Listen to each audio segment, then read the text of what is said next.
প্রিয় বন্ধুরা, আমার কিছু কবুতর আপনাদেরকে দেখাই। অবশ্যই আমার কবুতরগুলো যদি আপনাদের ভালো লাগে তাহলে অবশ্যই প্রতিনিয়তই লাইক কমেন্ট শেয়ার করবেন আর আমার চ্যানেলটি অবশ্যই সাবস্ক্রাইব করে দিবেন। আমার কবুতর কিন্তু এই যে দেখতেই পাচ্ছেন, আমি একদম কবুতর ছেড়ে পুষি, খাঁচায় কখনো কবুতর পুষি না, কারণ আমি কবুতর উড়াইতে ভালোবাসি, কবুতর ধরে রাখতে নয়। খাঁচায় ধরে রেখে কবুতর পুষে লাভ নেই। কবুতর পালতে হলে অবশ্যই ছেড়ে দিয়ে পোষেন, দেখুন কেমন একটা মজা হয়। তো এই যে আমার যে ভিডিওগুলো আপনারা দেখতেছেন, প্রতিনিয়তই আপনাদের মাঝে নিয়ে আসি। অবশ্যই এরকম ভিডিওগুলো দেখবেন এবং সবাই সাপোর্ট করবেন। যারা কবুতর প্রেমী আছেন তারা অবশ্যই এই যে ভিডিওগুলো নিয়মিত দেখবেন। আয় হায় হায় হায় হায় হায় হায় হায় হায় হায়, সবগুলো কবুতর আসলে একসঙ্গে আনা সম্ভব হয় না, তাই কিছু কবুতর এই যে দেখুন আসলে খাবারের সময় হয়েছে, যার কারণে সবগুলো কবুতর কিন্তু কাছাকাছি আসতেছে এবং কবুতর খাওয়ার জন্য উন্মত্ত হয়ে পড়েছে। এই যে আমার কিন্তু পাশাপাশি কয়েক রকমের কবুতর আছে। এই যে বাসির আছে একজোড়া কোখা কবুতর, মাশাআল্লাহ আপনাদেরকে দেখাবো। আমার কিন্তু অ্যারাবিয়ান কোখা কবুতরও আছে, এই যে দেখতেই পাচ্ছেন, এই একটা, ওই যে ওই একটা, এই যে এই একটা।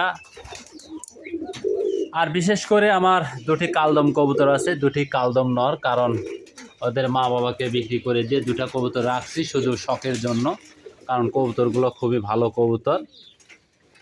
আর এই যে আমার কিন্তু গতকালকে একটা টেডি কবুতর হারিয়ে গেছে, আপনাদেরকে আসলে সেই টেডিটা দেখাইতে পারলাম না। একটা ভিডিও আছে, আমি ওর ভিডিওটা এক সময় দেখাবো। আর এই যে টেডি কবুতর কিনবেন এরকম দাঁড়ানো দেখে, কবুতর যদি না দাঁড়ায় সে কবুতরের কিন্তু মূল্য নাই। কবুতরের এইরকম স্ট্যান্ডিং দেখে কবুতর কিনবেন। এই যে নর্মালি যদি কবুতর দাঁড়িয়ে থাকে তারপরে দেখুন ওর দাঁড়ানোর গেট আপটা দেখুন, এই দেখুন এরকম গেট আপ দেখে কবুতর কিনবেন, তাহলে সবার কবুতরই ভালো হবে ইনশাল্লাহ ফ্লাইংয়ের জন্য। আর আরেকটা কথা বলি, কবুতর কালার চাকচিক্য দেখে লাভ নেই। একটা কবুতর ফ্লাইং কেমন করবে এইটার পর নির্ভর করবে আপনার কবুতর। আপনি কবুতর কালার দেখি করবেন, কারণ এই যে একটা ভালো ব্লাড করতে গেলে কবুতরের বিভিন্ন কালার হয়ে যায়, বিভিন্ন ক্যাটাগরি হয়ে যায়। এই যে দেখুন একটা ভালো ব্লাড করতে গিয়ে আমার কবুতরের ক্যাটাগরিটা কেমন আসছে, এটা আর এই যে এটা কিন্তু জোড়া, মোটামুটি এরা একই ব্লাডের, কিন্তু এদের কালার একটু দুইটা দুই রকম আসলেও এদের চোখটা কিন্তু একদম ফ্রেশ, একই রকম, এক বিন্দু খুদ নেই, কোনো আবার দিবার নেই।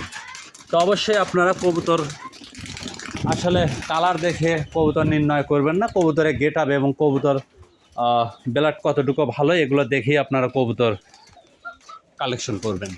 তো সকলের প্রতি দোয়া ভালোবাসা রইল, সবাই ভালো থাকুন, সুস্থ থাকুন, আর এরকম প্রত্যেকটা ভিডিও দেখুন। অবশ্যই চ্যানেলটি সাবস্ক্রাইব করে দিয়ে রাখবেন, তাহলে এরকম ভিডিওগুলো আপনারা অবশ্যই পেয়ে যাবেন।